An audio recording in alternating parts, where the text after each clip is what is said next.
So you've had Facebook AI research for a long time. Now it's become seemingly central to your company. At what point did making AGI or whatever, however you consider that mission, at what point is that like this is a key priority of what Meta is doing? Yeah, I mean, it's been a big deal for a while. So Right. we started FAIR about 10 years ago. And the idea was that along the way to general intelligence or AI, like full AI, whatever you want to call it, there are going to be all these different innovations. And that's going to just improve everything that we do. So we didn't kind of conceive it as a product. It was more kind of a research group.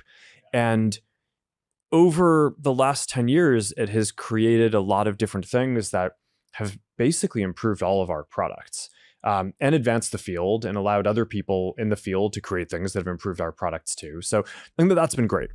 But there's obviously a big change in the last few years when ChatGPT comes out, the diffusion models around image creation come out, and I mean, this is some pretty wild stuff, right? That I think is like pretty clearly going to affect how people interact with like every app that's out there. So at that point we started a second group, the Gen AI group, with the goal of basically bringing that stuff into our product. So building leading foundation models that would sort of power all these different products.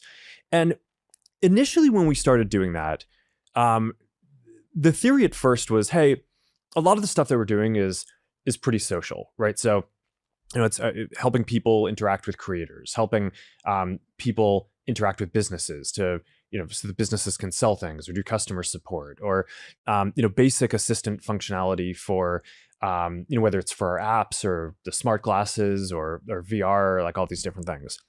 So initially, it wasn't completely clear that you were going to need kind of full AGI to be able to support those use cases. But then through working on them, I think it's actually become clear that you do, right? They're in all these subtle ways. So for example, for Llama 2, when we were working on it, we didn't prioritize coding. And the reason why we didn't prioritize coding is because people aren't going to ask Meta AI a lot of coding questions in WhatsApp. Now they will. Right?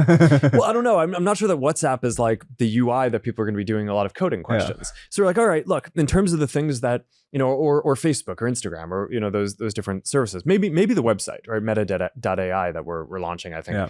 But the thing that was sort of, I think has been a, somewhat surprising result over the last, 18 months is that it turns out that coding is important for a lot of domains, not just coding, right? So even if people aren't asking coding questions to the models, training the models on coding helps them just be more rigorous and answer the question and kind of help reason across a lot of different types of domains. Okay, so that's one example where it's like, all right, so for Llama 3, we really focused on training it with a lot of coding because it's like, all right, that's going to make it better on all these things, even if people aren't asking primarily coding questions. Mm-hmm. Reasoning, I think, is another example. It's like, okay, yeah, maybe you want to chat with a creator or, you're a business and you're trying to interact with a customer. That interaction is not just like, okay, the person sends you a message and you just reply, right? It's like a multi-step interaction where you're trying to think through, how do I accomplish the person's goals? And, a lot of times when a customer comes, they don't necessarily know exactly what they're looking for or how to ask their questions. So it's not really the job of the AI to just respond to the question. It's like you need to kind of think about it more holistically. It's really becomes a reasoning problem, right? So if someone else solves reasoning or makes good advances on reasoning, and we're sitting here and with a basic chatbot, then like our product is lame compared to what other people are building.